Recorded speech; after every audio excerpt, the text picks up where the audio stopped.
In this life, there will always be obstacles. There will always be challenges. There will always be giants. What has defeated you? What is your giant? Name it. Is it fear? Is it anxiety? Is it insecurity? Is it doubt? Perhaps your giant or your improbable feat is a better relationship, weight loss. What has been your obstacle, your challenge, your task? What is your giant? This is the last day you are going to allow this giant to defy you. I know it hasn't been easy. It's time to win.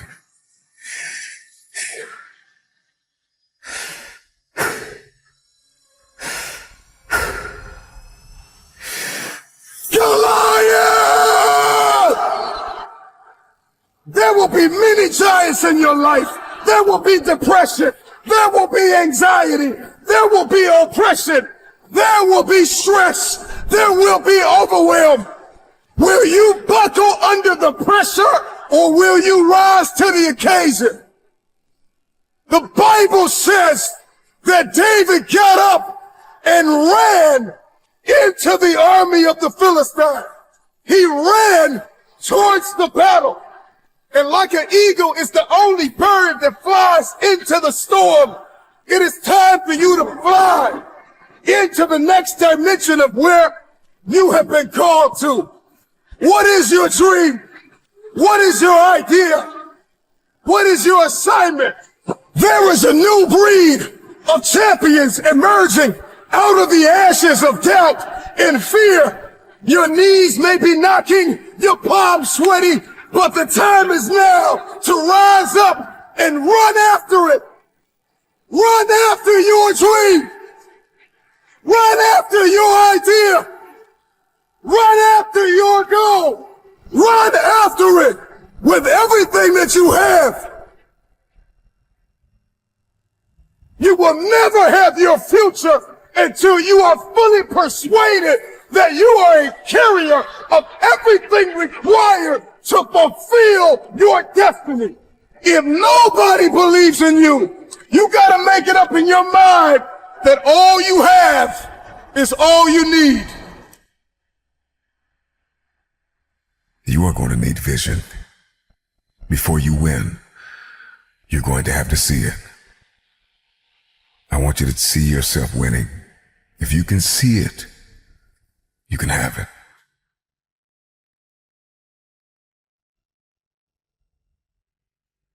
In this life, there will always be a man, a woman, a boy, a girl, or a team who will face impossible odds.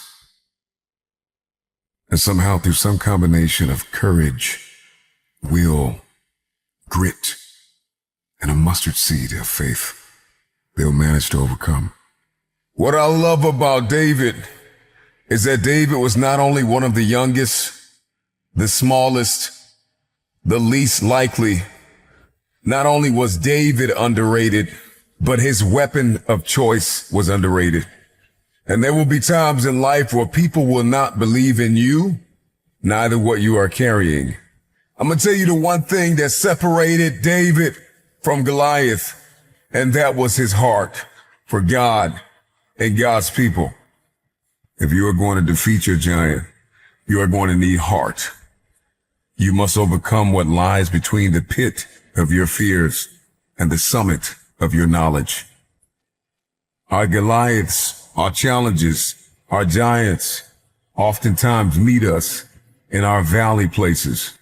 It's not on the mountaintop that David fought Goliath, but it's in the valley. I tell you this, the tangible giants in our life are defeated by means that are intangible. If a man can conquer his mindset, If a man can master discipline, then there is nothing he can't win.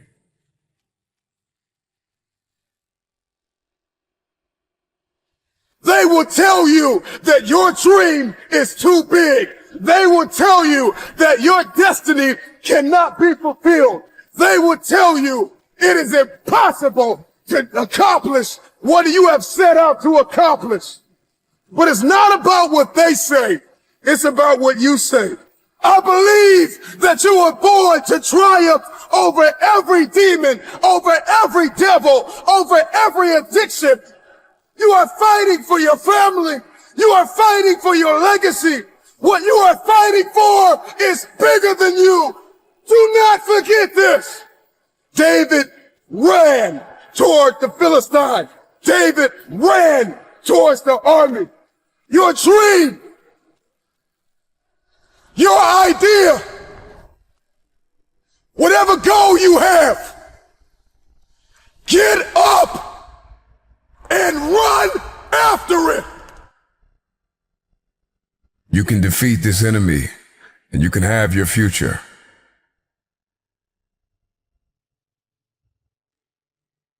If you're going to defeat this giant, if you're going to win the war, it starts on the battlefield of your mind.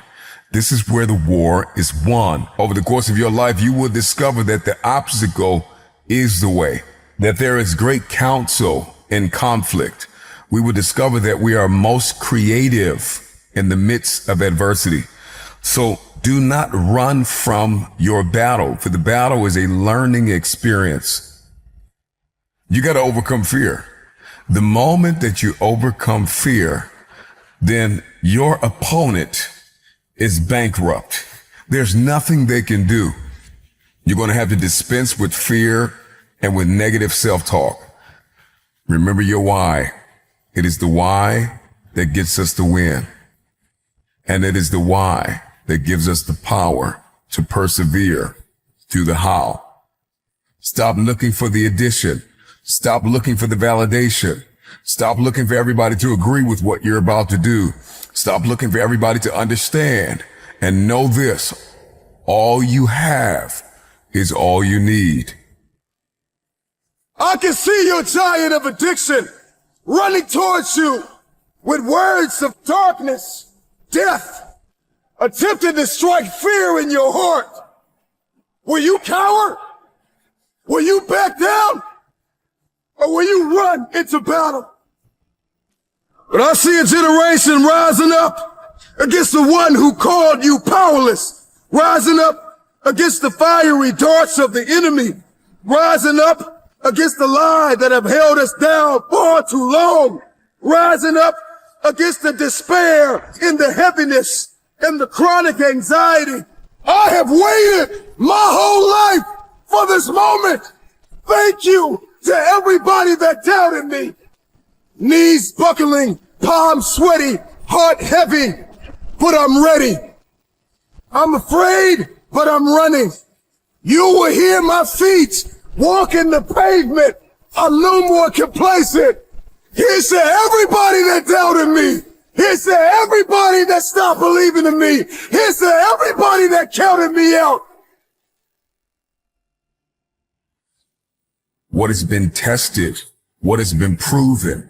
Do something with what's in your hand. Do what you can with what you have. All you have is all you need.